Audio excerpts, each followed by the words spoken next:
Hello everyone, welcome to my YouTube channel. इस video में हम बात करेंगे हनुमान जी के कुछ फैक्ट्स के बारे में। अगर वीडियो पसंद आए तो लाइक करें, शेयर करें और सब्सक्राइब करें। और हाँ, बेल आइकन बजाना ना भूलें। हनुमान जी के 5 सगे भाई भी थे, जिसका उल्लेख ब्रह्मांड पुराण में मिलता है। इस पुराण में उनके पिता केसरी एवं उनके वंशज का वर्णन शामिल है। इस पुराण में वानरराज केसरी के 6 पुत्र हैं, जिनमें सबसे बड़े पुत्र हनुमान जी थे। उनके बाद मतिमान, श्रुतिमान, केतुमान, गतिमान और धृतिमान भी थे। हनुमान जी ब्रह्मचारी है, ये बात तो सभी को पता है, लेकिन क्या आप जानते हैं हनुमान जी की शादी भी हुई थी?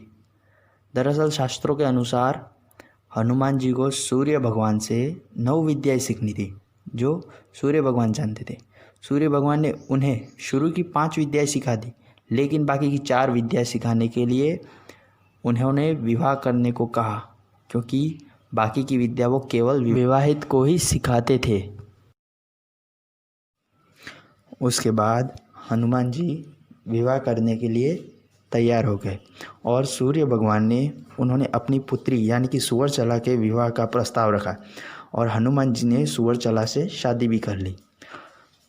क्योंकि सुवर्चला एक परम तपस्वी थी, उसके कारण हनुमान जी का ब्रह्मचर्य कभी नहीं टूटा।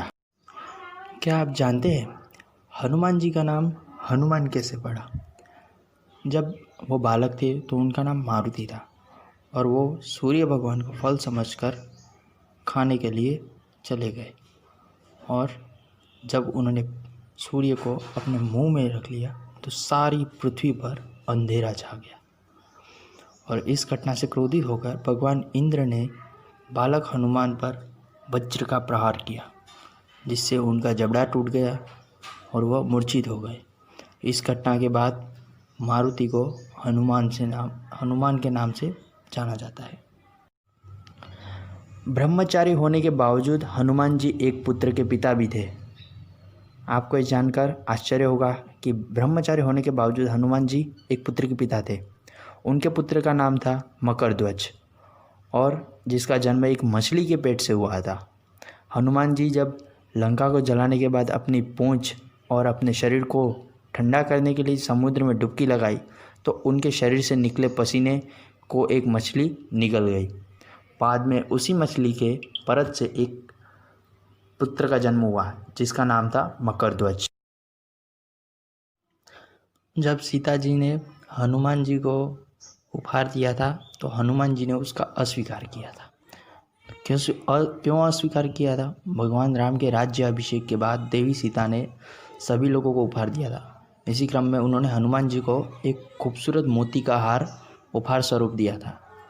हनुमान जी ने उस हार के सभी मोती में अपने भगवान राम को खोजने का प्रयास किया, लेकिन जब उन्हें उस हार में भगवान राम के दर्शन नहीं हुए तो उन्होंने उस हार का अस्वीकार करते हुए कहा, जिस वस्तु में राम की छवि न हो वह मुझे अस्वीकार्य है। इसके बाद उन्होंने अपनी छाती फाड़कर लोगों को दिखाया कि उनके छाती में भी भगवान राम बसते हैं। और इसी के साथ साथ हनुमान जी ने रामायण की रचना भी की थी, जो वाल्मीकि रामायण की तुलना से बेहतर थी। लेकिन लंका के विजय के बाद भगवान राम के राज्य अभिषेक और हिमालय पर्वत पर जब हनुमान चले गए और हिमालय की दीवारों पर राम की कहानी को अपने नाखूनों से लिखा, जब महर्षि वाल्मीकि ने अपने द्वारा रचित रामायण को दिखाने के लिए हनुमान जी के पास गए तो उन्होंने दीवारों पर वर्णित रामायण को देखकर उदास हो गए, क्योंकि वाल्मीकि का मानना था हनुमान जी के द्वारा रचित रामायण श्रेष्ठ है और उनके द्वारा रचित रामायण की और किसी का ध्यान नहीं जाएगा। हनुमान जी ने जब वाल्मीकि को उदास देखा तो उन्होंने अपने द्वारा रची गई रामायण को मिटा दिया।